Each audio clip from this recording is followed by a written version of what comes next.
الأخيرة في هذا التقرير مدى القرب ومدى اهتمام السيد الرئيس بأسرة وأهل المهندس شريف إسماعيل. معلومة واجب أقولها في وقتها، المهندس شريف إسماعيل عندما أصيب بمرض عضال هو اللي طلب من الرئيس السيسي أنه يترك موقع أو منصب رئاسة الوزراء، لأنه ما عادش قادر. هو مقدر أن رئاسة الوزراء دي ممكن يشتغل في اليوم رئيس الوزراء، ممكن يقعد في مكتبه لحد 1 بالليل من 9 صباحا، فطلب إعفائه من منصبه وترك المجال لأي زميل آخر أو أي مواطن مصري آخر في هذا الموقع. لكن الرئيس السيسي تقديرا منه لإخلاص المهندس شريف إسماعيل رحمة الله عليه وكفاءته المهنية وإلمامه بمعلومات كتير عن مصر، اختاروا مساعدا له وظل حتى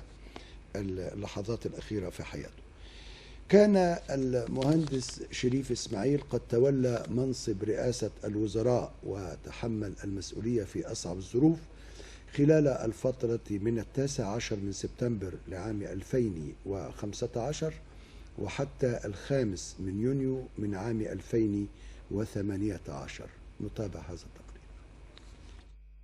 بعد صراع طويل مع المرض رحل عن عالمنا رجل فاضل من خير رجال مصر، إنه رئيس الوزراء السابق الدكتور شريف إسماعيل.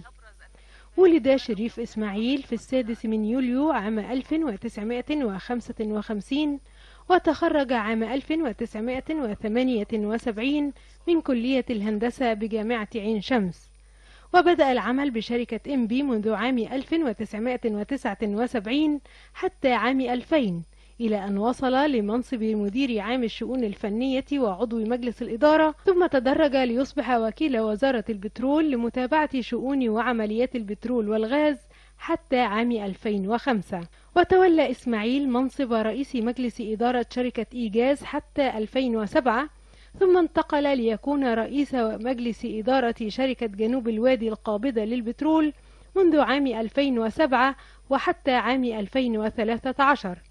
وفي 2013 تولى منصب وزير البترول حتى عام 2015، ليصبح بعد ذلك رئيسا للوزراء لمدة 5 سنوات قاد فيها مسيرة العمل بمجلس الوزراء في ظل ظروف وتحديات جسام بكل كفاءة واقتدار.